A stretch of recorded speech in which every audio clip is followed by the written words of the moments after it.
Alors, on va sans plus attendre commencer par vous annoncer le thème de cette émission. Vous l'avez bien compris avec l'introduction, ça sera l'Union européenne. Et pour cela, nous accueillons Philippe Comte de l'UPR. Bonjour, monsieur Philippe Comte. Bonjour et merci de votre invitation.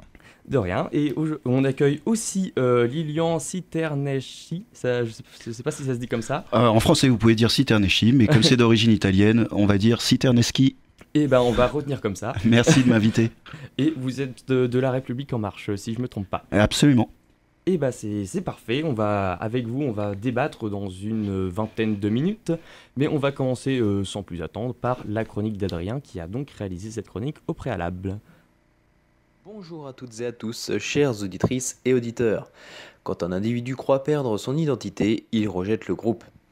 Ah, douce Europe, terre de paix, de libre-échange et de prospérité. Enfin presque, car de toutes parts ou presque de ses membres, l'Europe est de plus en plus rejetée, notamment depuis le traité de Lisbonne ainsi que la crise de 2008.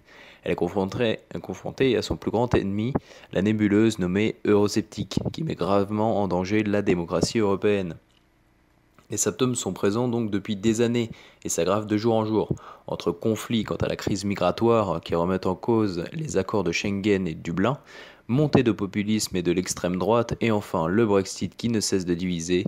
L'Europe est en proie à des débats de plus en plus virulents sur la question de l'équilibre entre transfert de souveraineté et intérêt national. Un débat qui de plus en plus confronte les gagnants aux perdants de la mondialisation. Tout d'abord, il paraît important de définir les contours de ce scepticisme européen. En premier lieu, on pourrait dire que 4 caractéristiques principales définissent ce phénomène. Il serait donc fondé sur la démocratie, la souveraineté nationale, l'identité et enfin l'austérité et la solidarité. Ainsi, les eurosceptiques critiquent voire rejettent l'Europe en tant que système politique, espace de libre circulation ou encore de plus en plus en tant que système monétaire. Ensuite, nous pouvons aussi clairement distinguer deux groupes au sein de cet agglomérat eurosceptique. D'un côté, les eurosceptiques qui critiquent et poussent à la réforme en composant les forces politiques les plus modérées, et de l'autre, les europhobes qui sont tous ceux qui rejettent en bloc l'UE et ou l'espace Schengen et en appellent à la sortie. Ainsi, cet euroscepticisme, jusque-là diffus et minoritaire, porté par des partis nationalistes, généralement d'extrême droite, même si des fois on ne sait pas trop, s'est transformé en un mouvement massif. Ces partis ont donc réalisé des succès électoraux importants, aussi bien à l'échelle régionale que nationale, dans plus de la moitié des pays de l'UE. Donc, notamment en Allemagne, Danemark, Belgique, Estonie, Finlande, France, mais aussi la Grande-Bretagne, la Lettonie, les Pays-Bas, la Suède ou encore la Slovaquie. Et même en Finlande, en Lettonie ou encore en Lituanie, ils font partie des coalitions au pouvoir. En Autriche, 12 ans après sa dernière participation au gouvernement, l'extrême droite FPO signe son retour aux affaires. Par ailleurs, selon un sondage de 2016, 70% des Européens interrogés considèrent que la sortie du Royaume-Uni est une mauvaise chose pour l'Europe. Cela contribue donc à une nouvelle vague d'incertitude qui fait monter la houle eurosceptique, un sentiment d'appartenance à une collectivité dont l'unité est menacée. En 2016, 51% des Européens se disaient pour l'Europe, contre 61% en 2015, peut-être le symbole de la crise des réfugiés. En France, seulement 38% des Français se déclarent favorables à l'UE. Cela représente le deuxième pays le plus déçu derrière la Grèce et devant, devinez qui, le Royaume-Uni. Étonnamment, les pays dont les citoyens sont les plus enclins à l'Europe sont les Polonais, 72%, et les Hongrois, 61%, alors que leurs pays respectifs mènent ouvertement des politiques eurosceptiques. Notre démocratie européenne est ainsi de plus en plus mise à mal par un euroscepticisme autrefois latent, mais désormais omniprésent au sein de tous les pays européens, y compris les pays fondateurs, pourtant les plus économiquement avantagés. C'est le cas en Allemagne avec la montée récente du CDU ou encore en France avec le FN. Il semblerait donc que la peur et le sentiment d'insécurité aient pris le pas sur ce qui constituait l'Europe à la base, la paix, la solidarité et la démocratie. Merci Adrien pour cette chronique, nous s'embrassons de là où tu es. Alors on va tout de suite passer à la chronique de Julie qui elle nous a fait pas une chronique sur les eurosceptiques mais sur un mouvement qui s'appelle le fédéralisme. Alors qu'est-ce que c'est le fédéralisme européen Julie ? Oui, alors tout à fait. Moi, je vais vous parler, donc, comme tu as dit, du fédéralisme européen. Alors d'abord, oui, qu'est-ce que c'est ? Eh bien, ce qu'on entend aujourd'hui par fédéralisme européen, c'est en fait le fédéralisme de l'Union européenne, qui comprend aujourd'hui 28 États, mais qui en comprendra 27 après le Brexit. Donc c'est le fait que l'Union européenne exerce une souveraineté supérieure à celle des États qui la composent. Donc que ce soit une souveraineté judiciaire, mais elle peut aussi être législative ou exécutive. Donc c'est le même principe qu'aux États-Unis, où nous avons donc des États à l'intérieur des États-Unis, mais le pouvoir fédéral, donc c'est le pouvoir des États-Unis qui est supérieur au pouvoir de ces États. Et ce fédéralisme, aujourd'hui, il est discuté et fait aussi l'objet de débats. C'est pour ça qu'on dit que c'est un courant politique qui a ses détracteurs et ses défenseurs par définition. Et depuis quand ce courant existe ? Eh bien, on pourrait penser qu'il est aussi vieux que l'Union européenne, donc l'Union européenne, qui date du traité de Maastricht en 1992, ou même de ses ancêtres, à savoir que la première organisation avec plusieurs pays européens dedans, c'est la Communauté européenne du charbon et de l'acier, la CECA. Mais en fait, non, il est bien plus vieux, ce fédéralisme européen. Ça fait très longtemps que l'idée d'une Europe unie existe. Alors en fait, il faut remonter pour ça... je vais y arriver. Il faut remonter pour cela aux origines de l'Europe. Alors la spécificité de l'Europe, c'est que c'est un continent artificiel. En effet, ce n'est pas un réel continent, il est accroché à l'Asie. C'est le continent eurasien. Et il est séparé de cette Asie par le fleuve Dong en Russie. Donc en fait, pendant longtemps, on a défini l'Europe comme étant l'Occident, en opposition avec l'Orient qui correspondait à peu près à l'Empire byzantin. Et il y a eu de nombreuses tentatives d'unification de cette Europe, de cet Occident, avec des empires comme l'Empire romain, par exemple, ou encore l'Empire napoléonien, mais il y en a vraiment beaucoup d'autres. On peut même citer les empires religieux, comme la chrétienté, par exemple, qui a vraiment rassemblé l'Europe. Et il y a eu, évidemment, avec cela, avec la guerre des empires et même la guerre des royaumes, il y a eu donc des guerres de pouvoir. Ce qui fait que les frontières des pays qui constituent l'Europe n'ont jamais été très stables durant l'histoire. Et on a vu l'émergence au fil des siècles à la fois de cultures propres à chaque pays, avec à partir du 19e siècle et la fin des monarchies notamment, la montée des nationalismes, et aussi de valeurs communes à l'Europe, des valeurs qu'on peut appeler de valeurs occidentales. Et c'est avec la conscience de ces différentes valeurs, plus le succès du modèle américain, qu'on a eu l'émergence de l'idée des États-Unis d'Europe, pour essayer de faire une Europe qui pourrait concurrencer avec les États-Unis d'Amérique. Un des premiers à évoquer cette idée, ça a été l'humaniste espagnol Jean-Louis Vives dans Des conflits européens et de la guerre turque, son ouvrage, en 1526. Mais depuis, il y en a eu plein d'autres, et évidemment, il y en a eu d'autres aussi avant. Donc ce mouvement de fédéralisme européen se développe en France à partir de la République française, avec notamment, même avant, avec par exemple le philosophe des Lumières Rousseau.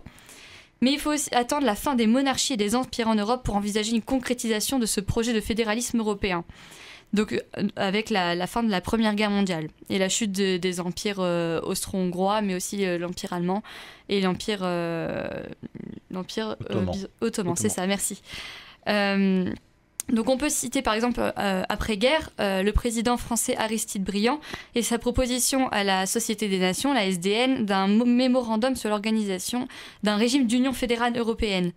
À partir de ce moment-là, plusieurs mouvements fédéraux européens commencent à apparaître dans l'entre-deux-guerres. Avec par exemple, on peut citer en 1938 le Federal Union en Angleterre. Mais c'est durant la Seconde Guerre mondiale que les mouvements vont vraiment commencer à se structurer, notamment au sein des résistances. Et après-guerre, les mouvements fédéraux sont fondés dans quasiment tous les pays d'Europe. Les premières organisations européennes... Comment ? Pardon. J'entends des voix. Les premières organisations européennes sont en fait faites à la base pour empêcher une nouvelle guerre en Europe après la Seconde Guerre mondiale. Donc en fait, c'est un fédéralisme qui est conçu comme une sécurité en Europe. Et ceci divise les fédéralismes, c'est plutôt étonnant. Notamment avec la création de la Communauté économique européenne en 1957, donc qui succède à la CECA. Donc ceci divise les fédéralismes en deux groupes. Il y a les constitutionnalistes qui veulent en fait la création d'une fédération européenne dans le cadre d'un processus démocratique où une assemblée élue rédigerait une constitution pour l'Europe. Et ensuite, on trouve les fonctionnalistes. Les fonctionnalistes, ils veulent en fait aller vers le fédéralisme progressif à travers des institutions supranationales déjà existantes, en s'assurant d'abord du succès des communautés européennes, même si celles-ci sont limitées à des aspects économiques. Mais par la suite, s'ils veulent survivre, ces fédéralismes en fait se sont réunis. Et est-ce que cela veut dire que tout le monde va dans le sens d'un fédéralisme européen aujourd'hui ? Non, bien au contraire. Il persiste encore beaucoup de débats et d'adversaires aujourd'hui. Les principaux adversaires auxquels doivent faire face les fédéralistes, ce sont d'abord les nationalismes, qui par opposition veulent la souveraineté de l'État-nation et refusent cette souveraineté supranationale. Ensuite, il y a un débat qui subsiste, c'est le débat quant au mondialisme qu'on a aujourd'hui, c'est-à-dire quelle serait la place de l'Europe face aux autres acteurs de la mondialisation. Et est-ce que dans ce nouveau système, l'Europe a encore un sens ? Parce qu'il faut rappeler, l'Union européenne, à la base, donc comme je l'ai dit, c'était pour une sécurité après-guerre. Est-ce qu'aujourd'hui, ça a encore un sens ? Est-ce que l'Union européenne a encore des droits aujourd'hui sur la population européenne ? Et ensuite, un dernier débat, c'est comme l'a dit Adrien, c'est les euroscepticismes, qu'on peut aussi appeler souverainisme, qui ne croient pas en la construction d'une Europe à cause des trop grandes différences de culture notamment et de situation économique. Encore des problèmes auxquels doit faire face aujourd'hui, comme l'immigration notamment. Ça donne lieu à des événements comme le Brexit ou encore la montée des partis populistes extrémistes en Europe, comme notamment le parti italien d'extrême droite en ce moment, aux élections, qui fait 15% des voix. Alors, juste pour la petite anecdote, ce matin, nous avions la ministre des Affaires européennes, Nathalie Loiseau, qui était invitée sur France Info. Et quand justement on lui parlait de ces partis, de ces doutes, des doutes des gens concernant l'Europe et l'avenir de l'Union européenne, elle mettait en évidence que le fait que la tendance est toujours fédéraliste en Europe. Mais les gens, en fait, ce qu'ils veulent aujourd'hui, c'est une Europe réformée. Ils veulent de nouveau, ils ne veulent plus des traités supranationaux. Ils veulent un autre fonctionnement, avec de nouvelles constitutions. Et surtout, un nouveau rapport aux États et même voire aux régions pour certains. On peut penser notamment à la Catalogne, ou encore en France, à la Corse. Mais l'Europe n'est pas prête de se passer de l'Union européenne pour l'instant, en tout cas. Et l'Union européenne va devoir faire face à de nombreux enjeux auxquels les fédéralistes vont devoir prendre part. Merci Julie. Philippe Comte, je vous ai vu beaucoup réagir pendant cette chronique. Vous souhaitez dire un petit mot avant le débat ? Je vais tenter. Vous savez, comme Shakespeare écrivait « words, words, words ». On emploie des mots dans ces deux chroniques, celle d'Adrien comme celle de Julie, qu'il faut quand même un peu définir. Tout d'abord, on parle d'extrême droite, populiste, nationaliste, des mots volontairement négatifs pour définir les gens qui remettent en cause l'Union européenne. Or, déjà, comme l'écrivait Romain Gary, si le nationalisme c'est la haine des autres, le patriotisme c'est l'amour des siens. Et de pouvoir obligatoirement définir les gens qui sont contre l'Union européenne comme d'abominables nationalistes ne me paraît pas être une entrée en matière neutre. Je tiens à le signaler.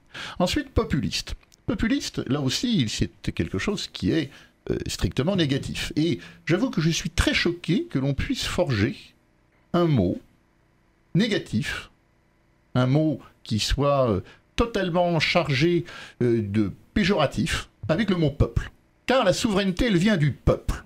Elle ne vient que du peuple. Elle ne vient pas des élites, elle ne vient pas du 1%, elle vient du peuple. Il faut le rappeler. Et, pour terminer enfin, j'ai entendu parler de notre démocratie européenne. Mais notre démocratie européenne, c'est quoi ?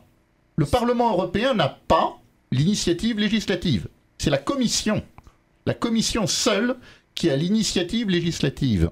Or, la Commission n'est pas élue par quelque peuple que ce soit. Quant à l'Union la Commission européenne, est désignée par le Parlement par les chefs d'État. Commission, une fois pour toutes. Oui, mais c'est pas le peuple. La Commission... c'est le peuple qui a élu ces personnes. Non. C'est un processus démocratique. C'est un processus complètement secondaire. Il n'y a pas de définition du peuple. La Commission... C'est le processus que nous nous sommes accordés de suivre pour élire nos représentants. Si on veut le changer, libre à nous de le changer. Eh bien, désolé, monsieur Citerinquet, le peuple français comme le peuple néerlandais en 2005 ont rejeté le traité constitutionnel. En France, à 55%, à 53% aux Pays-Bas. Le traité de Lisbonne, le TUE comme le TFUE, sont des traités qui ont été signés et ratifiés dans le dos des peuples. Ils Alors, n'ont donc aucune légitimité. Désolé, j'aimerais juste préciser quelque chose sur le traité de Rome. C'est un cas vachement sur le Je parle référendum je de parle 2005. Lisbonne, monsieur. Je parle de Lisbonne, pas Oui, de Rome. moi je parle du référendum de 2005. C'est un cas particulier parce que c'est quand même dur de. Certes, il a eu un vote majoritaire du non, mais il est extrêmement, disons, un petit peu consternant, on va dire. La question était Comment ça, approuvez-vous le projet. peuple aurait-il tort, monsieur? Justement, je vais vous préciser ça. Approuvez-vous le projet de loi qui autorise la ratification du traité établissant une constitution pour l'Europe?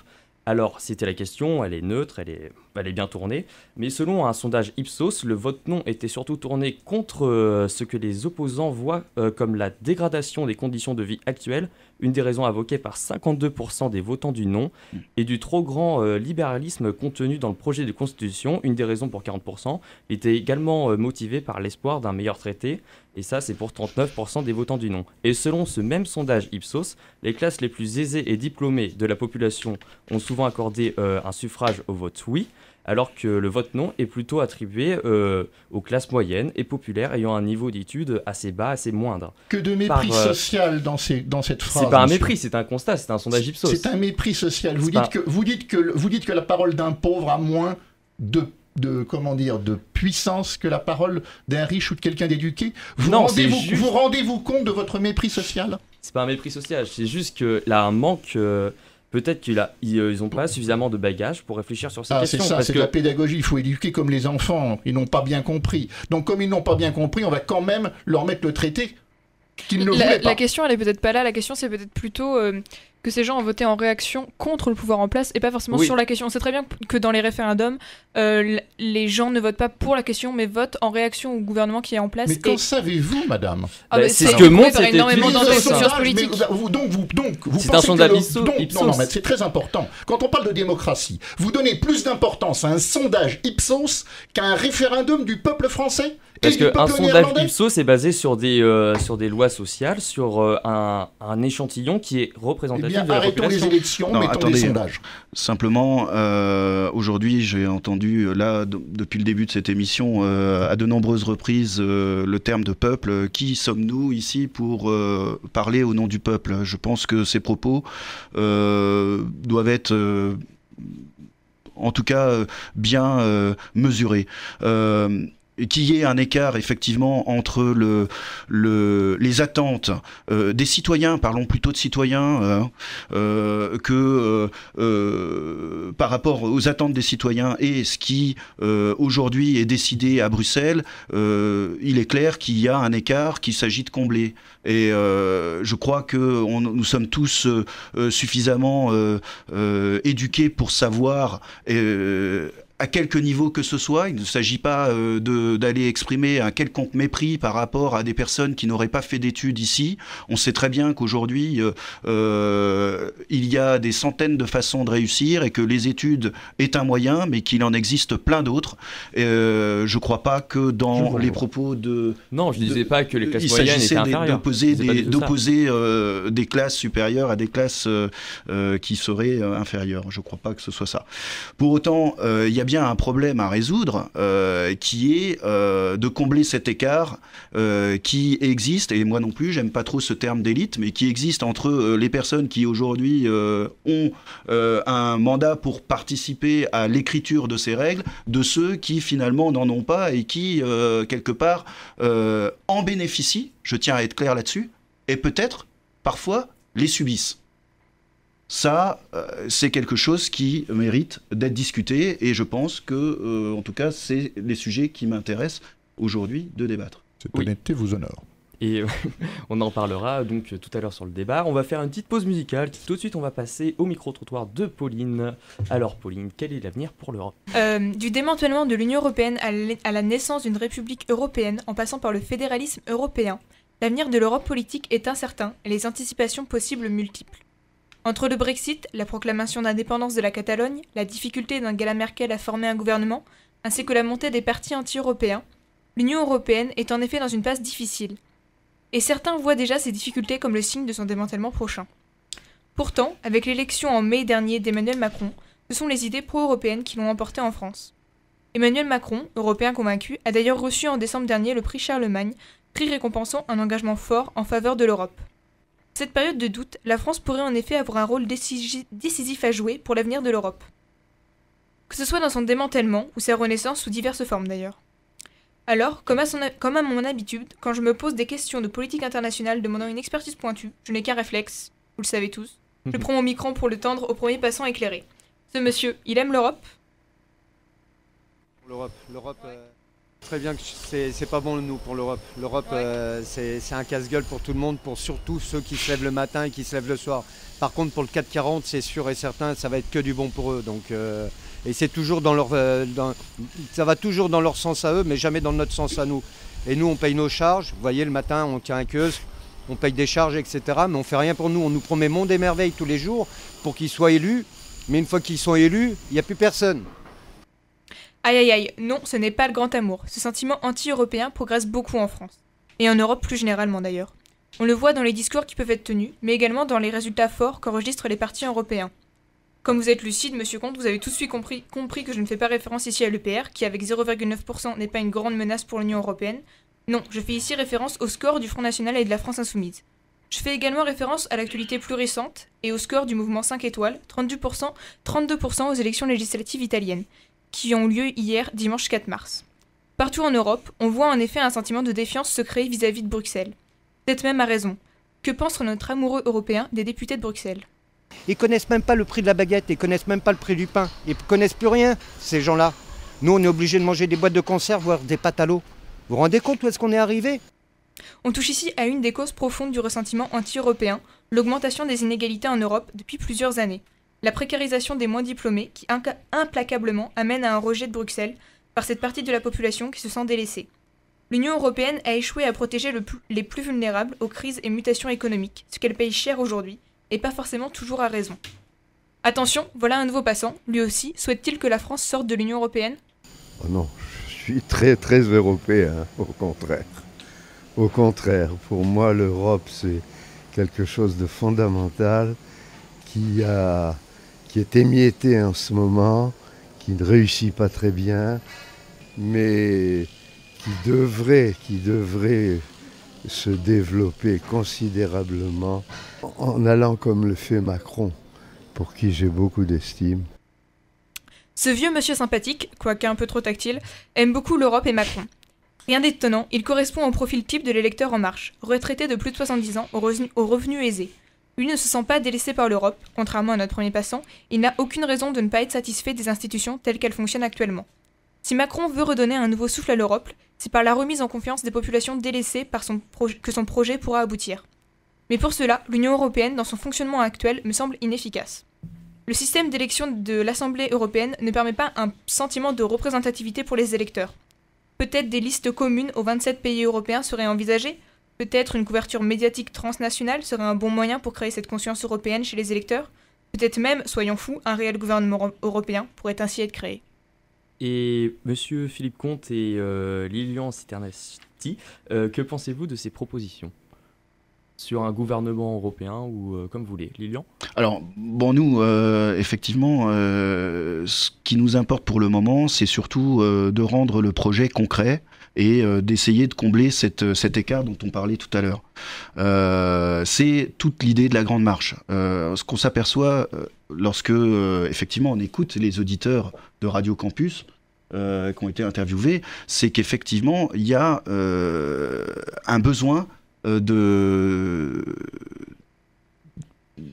comprendre un peu mieux comment fonctionne l'Europe, parce qu'il y a un ressenti assez négatif immédiat, mais un écart complet de tout l'aspect positif que l'Europe a pu contribuer à créer dans leur environnement immédiat. C'est pour ça que à En Marche, nous avons initié une étude pour préparer la Grande Marche qui se centralise sur l'Indre-et-Loire et qui avait pour objectif d'identifier tous les aspects positifs que l'Europe a pu apporter sur notre territoire et comment indirectement, finalement, ces personnes qui aujourd'hui ne voient pas tous ces aspects positifs, eh bien, indirectement en bénéficient. Le problème, c'est qu'effectivement, on s'aperçoit qu'ils ne le ressentent pas comme ça. C'est la raison de la Grande Marche. C'est pourquoi Emmanuel Macron a lancé au niveau national cette grande initiative pour, en tout cas, communiquer et faire savoir aux gens comment l'Europe agit finalement sur leur quotidien. Monsieur Philippe Comte ? Alors, bon, peut-être que la Grande Marche nous dira comment l'Europe agit sur leur quotidien d'un point de vue positif. Je pense que si les gens ne s'en aperçoivent pas, c'est peut-être parce qu'il n'y a pas beaucoup de choses à voir. En revanche, je vois une chose, ne serait-ce que localement. Nous avons, par exemple, l'usine Tupperware à Jouer-les-Tours qui ferme pour être délocalisée en Bulgarie, parce que c'est tout simplement moins cher. Un Bulgare coûte moins cher qu'un travailleur français.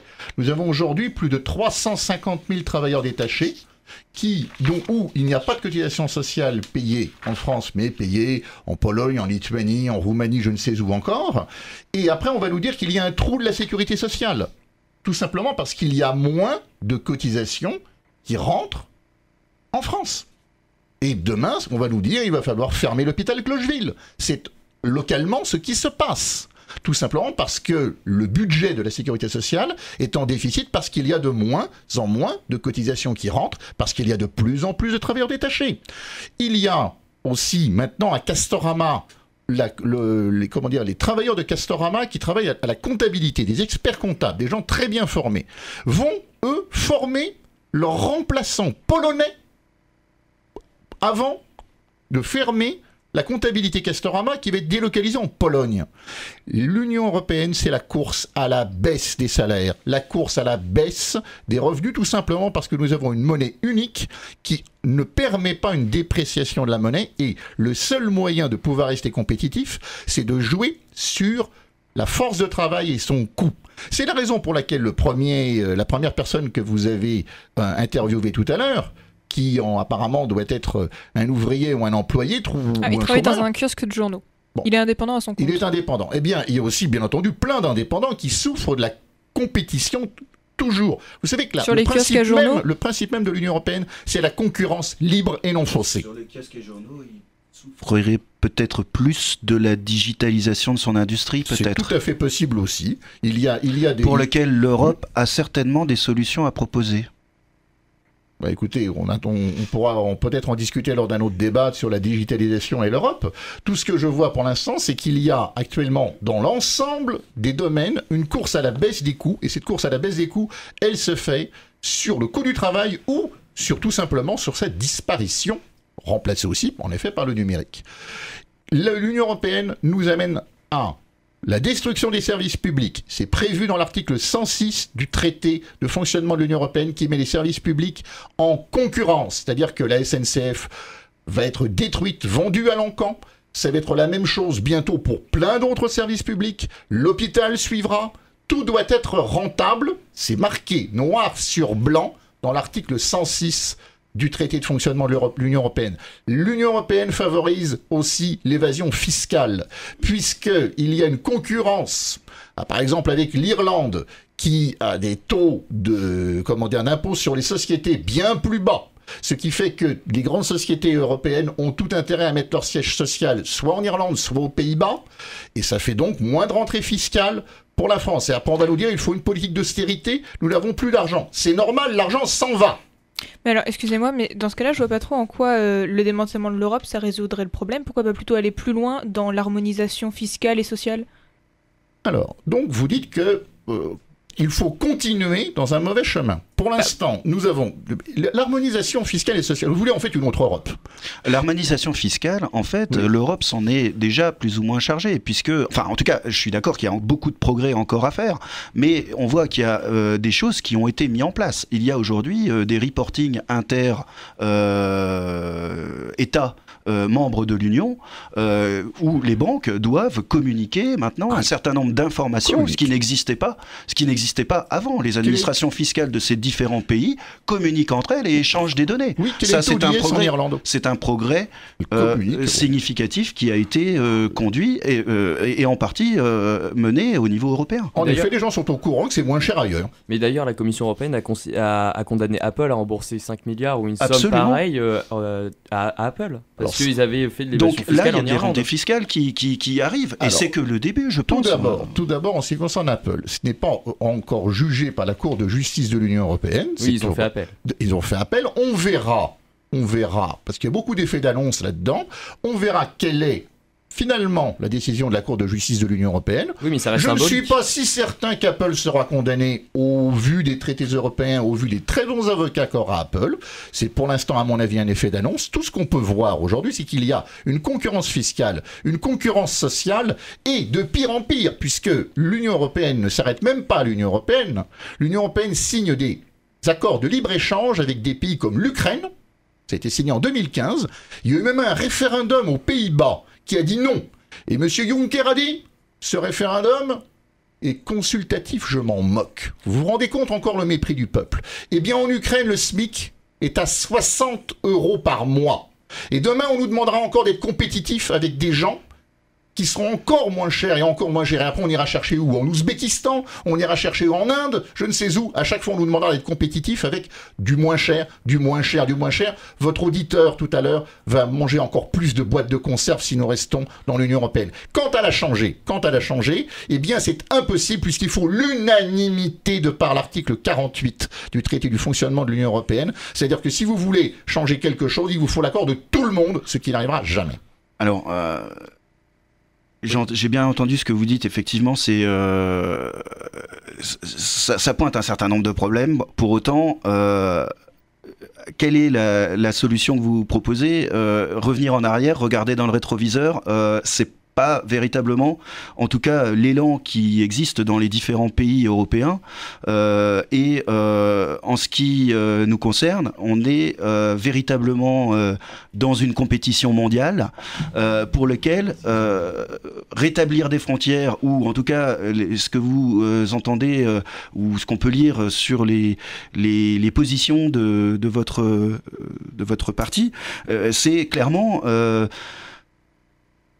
assez inquiétant par rapport à le positionnement que pourrait avoir l'Europe dans un monde où les échanges sont très basés sur la compétition. Et donc du coup, si vous voulez revenir sur un État français en compétition par rapport à des blocs asiatiques ou à un bloc américain ou sud-américain, ça risque de quand même être assez problématique pour une France, ne serait-ce que même dans les propositions que vous faites. Je crois que vous êtes pour un retour au franc, oui. Ou pour moi ça me semble assez irréaliste, même voilà, je veux dire, pour un retraité qui aujourd'hui perçoit une retraite, revenir sur une pension qui serait dévalorisée, à mon sens, et ça n'engage que moi, minimum de 15%, voire 40%, hein, pour être plus proche de la réalité, si on allait vers une proposition telle que celle-ci, c'est pas des patates à l'eau que les Français finiraient par manger là, mais c'est plutôt une obligation de revenir en arrière, qui serait, à mon sens, assez mal vécu, je pense, par la population. Donc, pour nous, c'est important plutôt que d'opposer les populations les unes contre les autres, y compris les populations européennes. J'entends souvent montrer du doigt les Polonais ou les Ukrainiens ou les Roumains. Voilà. Non, le projet de l'Europe est un projet avant tout humaniste, qui consiste justement à vivre ensemble plutôt que d'opposer les peuples les uns contre les autres. Et on a bien remarqué par le passé que lorsque chacun se repliait sur lui-même, le résultat, il était pas franchement positif, quoi, pour ne pas dire catastrophique. Donc voilà, ce projet, il est peut-être pas parfait, certes, pour autant il aspire à le devenir et il ne demande qu'aux uns et aux autres de se l'approprier. Et c'est un peu le sens de la Grande Marche, de vouloir faire adhérer les gens à ce projet plutôt que et de casser cette Europe bashing qui existe en permanence et qu'on entend comme une petite musique revenir régulièrement. Pour nous, c'est pas la bonne manière de procéder et elle ne permettra pas, en tout cas, de faire progresser les Européens.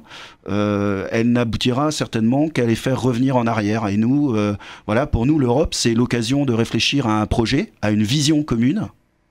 À partager cette vision, non pas entre Français, parce que c'est vrai qu'on s'entend bien entre Français, c'est sympa, on s'aime tous, mais quand on voyage, on s'entend très bien avec les Espagnols, avec les Allemands, les Italiens. Voilà, on est là dans une optique de forger une culture commune. Et pour ça, il y a un élément qui nous semble, ou qu'on a identifié en tout cas au niveau de notre travail à La République En Marche. Je vais vous prendre un exemple qui est un exemple positif, qui illustre un bénéfice qui est concret au niveau de notre territoire, qui est simplement les aides financières européennes. Aujourd'hui, on a un budget au niveau de la région qui a été budgété de 350 millions d'euros à peu près. On voit que sur ces fonds, les différents fonds, donc il y a le fonds agricole, le FEADER, le FEDER pour l'innovation, le FSE pour le fonds social.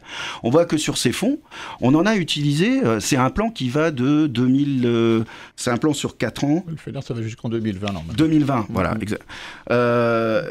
Et du coup, on voit qu'on en a utilisé à peu près la moitié.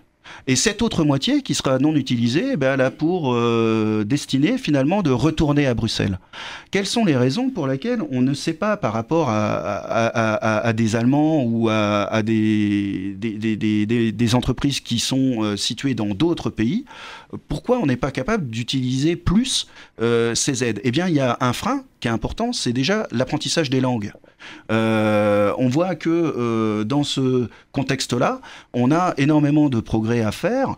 Et donc là, je profite d'être dans l'enceinte d'une université qui est l'université de Tours, pour effectivement, encore une fois, après avoir illustré qu'il y a de l'argent qui arrive de Bruxelles et que effectivement il y en a une partie qu'on n'utilise pas, qui retourne, donc effectivement on n'utilise pas le potentiel européen à son maximum.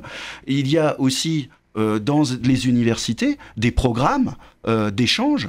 Donc moi j'étais à l'IUT de Tours et j'étais pas tout de suite dans un programme je dirais classique, puisque je suis issu moi d'une filière professionnelle et j'ai bénéficié à l'époque d'une bourse qui s'appelait la bourse et qui s'appelle toujours, puisque le programme existe toujours, qui s'appelle la bourse Leonardo, et cette bourse-là, ce sont des fonds européens qui m'ont permis d'aller faire mon stage en Turquie à l'époque, et pas des fonds français. Et aujourd'hui, Erasmus a été étendu à un programme Erasmus+, qui maintenant permet à tous les élèves, quelle que soit la filière, de pouvoir bénéficier de ces fonds. Et je pense que ces programmes-là bénéficient à l'échange culturel et sont fondamentaux pour établir le socle culturel commun dont les Européens ont besoin pour bâtir ce projet et bâtir une vision commune pour nous protéger contre effectivement les horreurs qui a pu se passer par le passé et éviter qu'elles se reproduisent. Monsieur Philippe Comte, une brève réponse. Bref, ça va être dur parce qu'il y a quand même 4 points importants. Tout d'abord, on a parlé de la taille du pays. La Suisse, l'Islande sont des pays qui sont bien plus petits que la France. Ne sont-elles pas compétitives pour la compétition internationale? La réponse est oui. Et de plus, l'Islande a pu se permettre de pouvoir, on va dire, traiter le problème bancaire à sa façon. Si elle avait été membre de l'Union européenne, jamais l'Islande n'aurait pu se débarrasser de sa dette. Donc, de ne pas être dans l'Union européenne, c'est aussi la liberté par rapport aux puissances financières. Il faut s'en souvenir. La deuxième chose, en ce qui concerne l'euro, la dépréciation de 15%, 40%, etc. Bon, je vais prendre 15%. C'est faux. C'est plutôt 40. Non, mais admettons, allez, pour aller avec regardez vous, pour la livre, quand ils ont laissé le Brexit. Avec vous, pour l'instant, la livre a baissé de 8%, ce qui ne veut pas dire que le pouvoir d'achat des Britanniques a baissé de 8%. Mais leur le prévision de croissance a beaucoup baissé. Laissez-moi parler, s'il vous plaît. Le pouvoir d'achat des Britanniques a baissé s'ils achètent des produits importés de 8%. Mais s'ils achètent des produits britanniques, c'est bien entendu totalement neutre. Quand il y a une dépréciation de monnaie, c'est quand on achète des produits importés et quand on achète en l'occurrence des produits allemands. Mais est-ce que le Royaume-Uni est autosuffisant ? Alors, le Royaume-Uni est autosuffisant pour certaines choses, il est obligé d'importer d'autres choses, bien entendu. Mais quand vous dites 8%, on peut dire que la baisse du pouvoir d'achat, à la rigueur, en prenant les produits importés, va être de l'ordre de 4% et non pas de 8% au Royaume-Uni, certes, mais en même temps, il y a eu un gain d'emploi qui est en train de se faire, parce que justement les produits anglais sont plus compétitifs de par se vendre par la baisse de la livre. De même, s'il y avait demain l'explosion de l'Union européenne, certes les produits allemands seraient plus chers, peut-être même admettons de 40%. Mais les produits italiens ou espagnols seraient eux beaucoup moins chers, parce que la peseta ou la nouvelle lire serait bien moins cher que le nouveau franc. Donc si on importe des produits espagnols ou italiens, eh bien, le pouvoir d'achat remontera. Vous avez une très bonne étude de Jacques Sapir qui démontre qu'en gros, le retour au franc, au contraire, ferait même gagner du pouvoir d'achat, puisque, excepté si on achète une Mercedes ou une Audi, ça je suis d'accord, mais si on n'achète pas de voiture allemande, excepté si on met du super ou du gasoil dedans, d'ailleurs. Alors, en ce qui concerne le pétrole se libelle en dollars. Le dollar, ça n'a strictement rien à voir avec l'euro. La preuve, c'est que l'euro a monté à 1,20, après il est allé à 80 centimes, maintenant il est à 1,20 en dollars. Et vous devez remarquer que le prix à la pompe, lui, ne change pas. C'est essentiellement les taxes qui font changer le prix à la pompe. Donc ça, en ce qui concerne les hydrocarbures, ça n'a strictement rien à voir. Et enfin, je voulais répondre à propos d'Erasmus. Parce que je m'attendais toujours à cette histoire. Regardez, étudiants, vous avez Erasmus grâce à l'Europe. C'est complètement faux. Le Erasmus a été signé en 1987. Et d'ailleurs, comme M. Citanek l'a dit, inclut la Turquie. La Turquie qui n'est pas membre de l'Union européenne. Inclut la Norvège, qui n'est pas membre de l'Union européenne, inclut la Suisse, qui n'est pas membre de l'Union européenne, inclut l'Islande, qui n'est pas membre de l'Union européenne. Donc, ils ont beaucoup de associer l'Union européenne, qui est née en 1992, un traité inter-État, et non pas européen de 1987, c'est tout simplement de la malhonnêteté intellectuelle ou de l'ignorance. En sortant de l'Union européenne, nous resterons bien sûr dans Erasmus. C'est d'ailleurs ce qui se passe avec le Brexit. Vous pourrez remarquer que dans les négociations, c'est déjà inclus que l'Union européenne gardera avec le Royaume-Uni les accords sur Erasmus. Donc il n'est pas question de faire peur aux étudiants en leur disant si on sort de l'Union européenne, vous n'aurez plus Erasmus. Erasmus est un traité qui n'a rien à voir avec l'Union européenne. Je tenais donc à répondre sur ces différents points. Merci beaucoup, on va faire une pause musicale, on se retrouve tout de suite après sur Radio Campus. J'aimerais aborder avec vous le thème de la défense européenne. Selon vous, c'est une bonne idée ou pas ? Sachant que c'est un projet qui date de longue date, ça date de la CED, Commission Communauté européenne de défense, voilà, ouais. Ça date de l'époque de De Gaulle. Non, ça a été rejeté en 1951-52, donc par la 4ème République, c'est pas du tout De Gaulle. Avant. Ok, je croyais qu'il avait un rapport avec De Gaulle, j'ai dû m'embêter les pinceaux avec un autre traité, c'est pas très grave. Mais l'important c'est que... Oui. Non, allez-y. C'est pas grave. Enfin bref, l'important c'est qu'elle a été validée par l'ensemble des pays membres à cette époque, mais rejetée par le Parlement français. Et aujourd'hui, elle revient un petit peu sous au niveau du débat européen. Et apparemment, les États européens actuellement s'engageraient dans une coopération militaire qui engagerait des achats groupés. Alors, est-ce que vous êtes plutôt d'accord sur ce point-là, Philippe Ponte ? Eh bien, vous savez, on nous a toujours dit que l'Europe, c'était la paix. C'était l'argument, particulièrement des européistes. L'Europe, c'est la paix. L'Europe, c'est la paix. Moi, j'ai toujours dit l'Europe, c'est la paix, surtout pour certains. Mais là, on a enfin la preuve que l'Europe, c'est la guerre. L'Europe, de par l'article 42 du traité de Lisbonne, soumet la défense européenne à l'OTAN.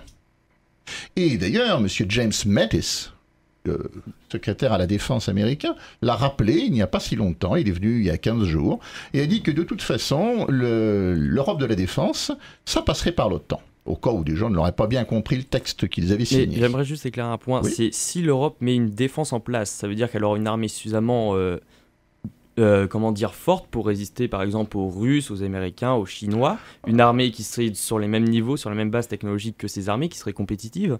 Donc finalement on n'aurait plus besoin de l'OTAN, parce que sachant que dans l'Union Européenne, là la France qui a la bombe atomique, on serait totalement indépendant sur ce point-là. Eh bien, c'est l'inverse qu'il y a dans les traités, malheureusement. On peut bien sûr On peut bien sûr imaginer s'il a un bon développement militaire, on peut quitter l'OTAN. thinking, comme disent les anglo-saxons, de dire que ce serait mieux autrement. Le problème, c'est que c'est ainsi, et que l'article 42 soumet la défense européenne à l'OTAN. C'est marqué. Alors, ensuite, on peut se dire, bah oui, on va faire des achats groupés. Ben, ces achats groupés, justement, à qui va-t-on acheter ces armes? Ben, Eh bien, on la peut réponse- à Dassault. Ah, bah peut-être. Il se trouve qu'aujourd'hui, connaissez-vous un seul pays européen qui a acheté des Rafales, à part la France? Aucun. Tous ont acheté de l'armement américain. Il a aussi des Donc- armements allemands. Et Oui, là, alors, un je groupe qui a parlais- été créé l'Italie, Allemagne, En effet, Espagne et Royaume-Uni. l'Eurofighter, L'Eurofighter, voilà. qui est en grande partie avec des composants américains. Eh bien, sachez que si demain il y a des achats groupés, comme par hasard, nous aurons du F-35 et non pas du Rafale. Il y a bien entendu la volonté de pouvoir faire justement un appel d'offres général, de manière à ce que l'ensemble des fabricants d'armes américains prennent le marché européen. Ça a déjà été le cas, vous savez. Les grands fleurons de l'industrie française ont été détruits et vendus à l'encan soit aux Américains, soit aux Allemands. Je pense à Alstom. Il y a un scandale. Je conseille d'ailleurs à nos auditeurs de se renseigner sur comment il y a eu des pressions, même des services américains, pour pouvoir réussir à faire des chantages auprès de la direction d'Alstom, pour pouvoir réussir à la fin à avoir Alstom à un très bon prix, malgré les efforts de M. Montebourg, qui n'en peut mais, et qui d'ailleurs a été remplacé pour cette signature de vente à Alstom par M. Macron, qui, quand il était ministre de l'économie, a acté la destruction et la mise à l'encan d'un de nos fleurons industriels. Pour revenir rapidement sur le budget que donne l'Europe, paraît-il, à notre région, etc., il faut dire que la France verse 23 milliards d'euros à l'Union européenne et en récupère 14. C'est-à-dire que nous perdons chaque année 9 milliards d'euros. Donc les fonds européens qu'on nous dit distribués par l'Europe sont en fait des fonds français qui sont redonnés après par l'Union européenne, qui prend entre-temps quand même une sacrée commission pour la donner à d'autres pays. Donc si demain nous sortons de l'Union européenne, rassurez-vous, les fonds pour le FEDER et autres fonds d'aide à l'agriculture, etc., nous aurions les mêmes et même plus, puisque pour l'instant notre contribution est une contribution qui est positive. Nous ne récupérons pas autant d'argent que nous en versons à l'Union européenne. Et j'aimerais juste éclairer un point, c'est certes on perd 9 milliards chaque année, mais l'Union Européenne est à la tête pour revenir sur la politique de la défense, l'Union Européenne elle est à la tête de 5 missions internationales au Mali, en Somalie pour prévenir de la piraterie, me semble en ex-Yougoslavie pour maintenir la paix, et peut-être au Moyen-Orient. Après il y en a une autre qui doit se situer encore en Afrique. Et si jamais on se retire par exemple de l'Union Européenne, ça veut dire qu'on n'aura plus accès à ces moyens de préserver nos intérêts dans ces régions-là, ça veut dire qu'on devrait nous-mêmes les maintenir, ce qui entraînera un coût encore superflu. Non, monsieur. Quand on donne 23 milliards et qu'on en récupère 14, d'une manière ou d'une autre, ce qu'on nous donne dans les 14, on les aura dans les 23. Et de plus, je pense que nous pourrons faire quelques économies en aussi n'étant moins présents dans des guerres illégales dans lesquelles on nous a, avec l'OTAN, avec M. Sarkozy, avec M. Hollande, entraîné, je pense, à la Libye, où nous avons détruit un pays, maintenant qui est aux mains de seigneurs de guerre, alors que nous n'avions aucun mandat de l'ONU pour le faire, et tout simplement parce que nous étions dans une alliance atlantique. Madame Clinton l'avait à l'époque, quand elle était secrétaire d'État de M. Obama, on le sait par M. Snowden, avait demandé aux Britanniques et aux Français de s'occuper de cette affaire, mais c'était sur demande américaine. Eh bien, nous pensons à l'UPR que toutes ces interventions extérieures sont illégales, coûteuses et abominables sur le plan humain. Nous n'avons pas à aller détruire des pays parce que nous considérons qu'il faut aller piller leurs hydrocarbures.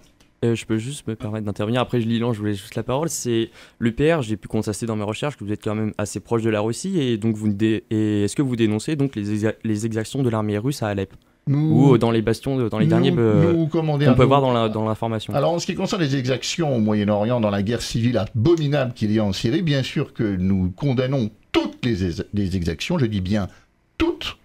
Nous condamnons tous les emplois, par exemple, de gaz toxiques, mais en sachant qu'il n'y a pas que l'armée syrienne qui en emploie, il y a l'armée turque qui en a employé la semaine dernière contre les Kurdes. Et l'armée russe soutient sur la pratique avec le régime de Bachar el-Assad. Alors, quand vous dites le régime de Bachar el-Assad, moi je dis...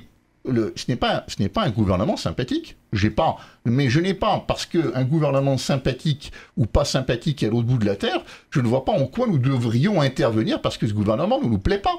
Et puis, vous employez, là encore les mots sont importants, vous employez le mot régime de Bachar el-Assad. Régime politique. Pourquoi n'employez-vous pas le mot régime dans l'Arabie Saoudite, le mot régime du Qatar, le mot régime en Turquie? Vous allez dire le gouvernement saoudien, le gouvernement qatari, le gouvernement turc, comme si ces gouvernements étaient plus respectables que le gouvernement de Bachar el-Assad. Moi, je n'ai pas à juger. Je considère qu'il n'y a pas à faire d'interventionnisme, d'aller porter... D'ailleurs, vous savez une chose, l'Union européenne, on va en reparler.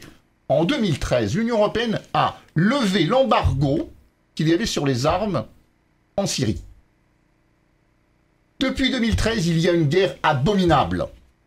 Est-ce que l'Union européenne, en levant l'embargo sur les ventes d'armes, n'est pas complice de tout ce qui se passe en Syrie, de tous les côtés? Je dis bien de tous les côtés. Ça dépend à qui ont été fournies les armes. Je ne tiens pas à défendre les uns contre les autres. Je dis simplement qu'en rajoutant de la guerre à la guerre, en vendant des armes, eh bien ce n'est pas apporter la paix. Oui. D'un point de vue, vous avez raison. Mais je vous remercie de cette honnêteté intellectuelle. Est-ce qu'on va laisser un régime tyranniser son peuple sous le prétexte qu'on n'a pas à vendre d'armes, on n'a pas à intervenir?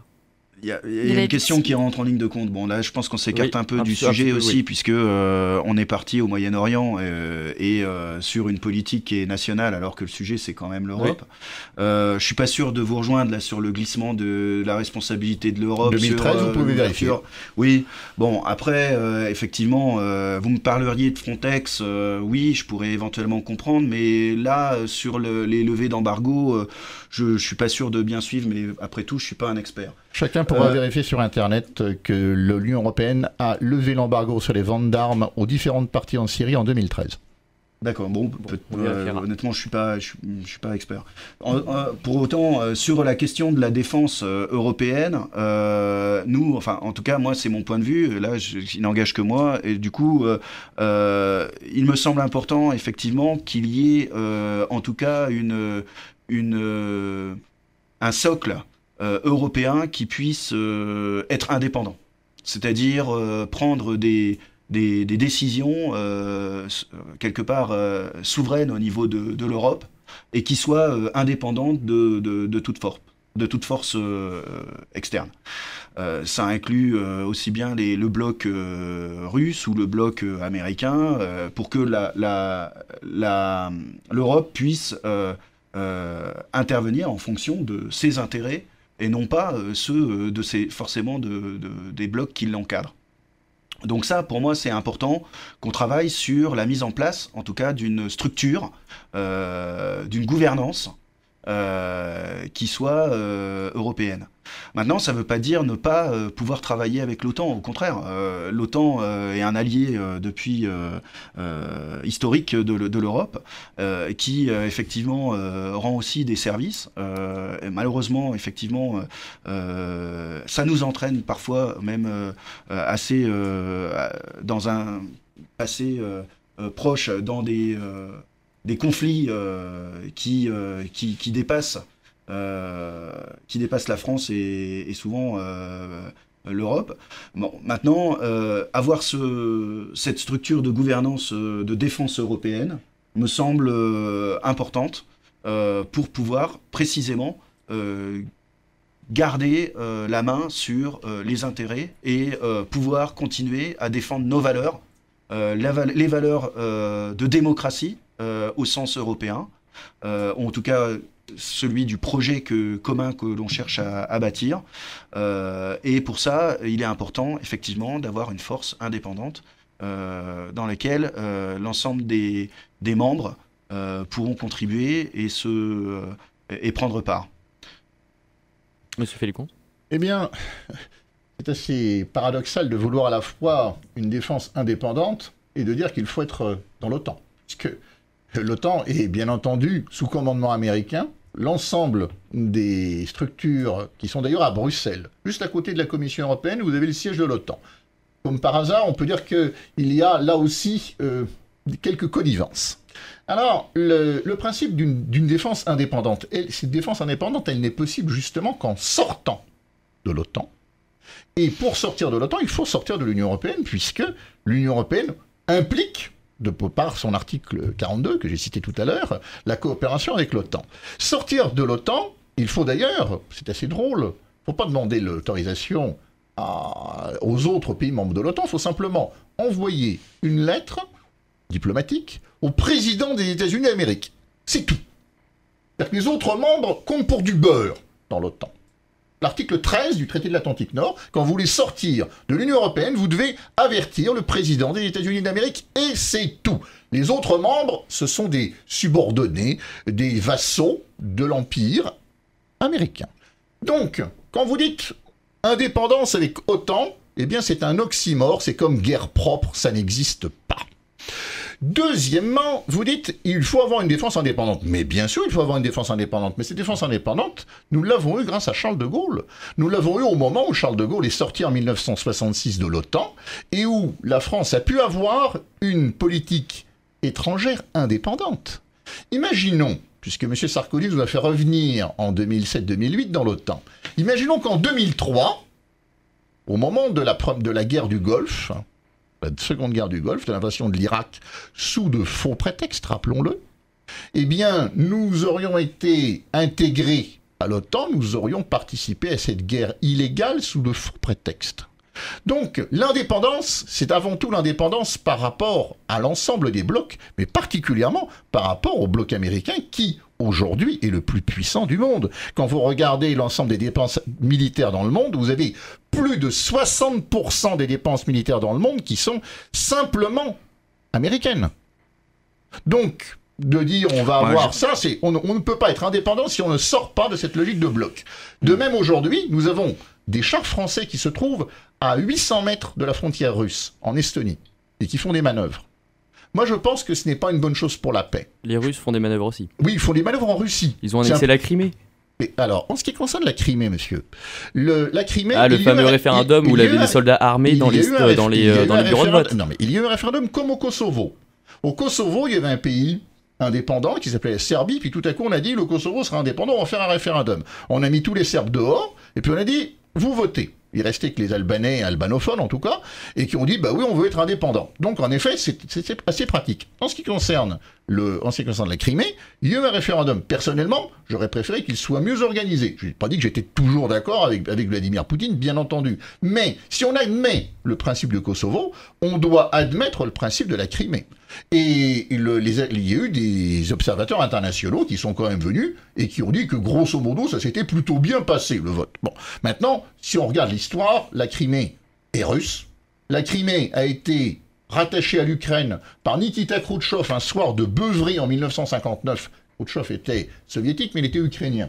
Et il a voulu avantager son État ukrainien à l'intérieur de l'Union soviétique en lui donnant la Crimée. Mais tous les Criméens parlent russe. Les Criméens la Crimée est russe depuis Catherine II. Il était tout à fait logique. C'est-à-dire pas depuis toujours, par définition. Pas depuis toujours, mais bien entendu. Mais en tout cas, elle était beaucoup plus russe qu'ukrainienne. Et enfin, n'oublions pas une chose, c'est que le gouvernement ukrainien avait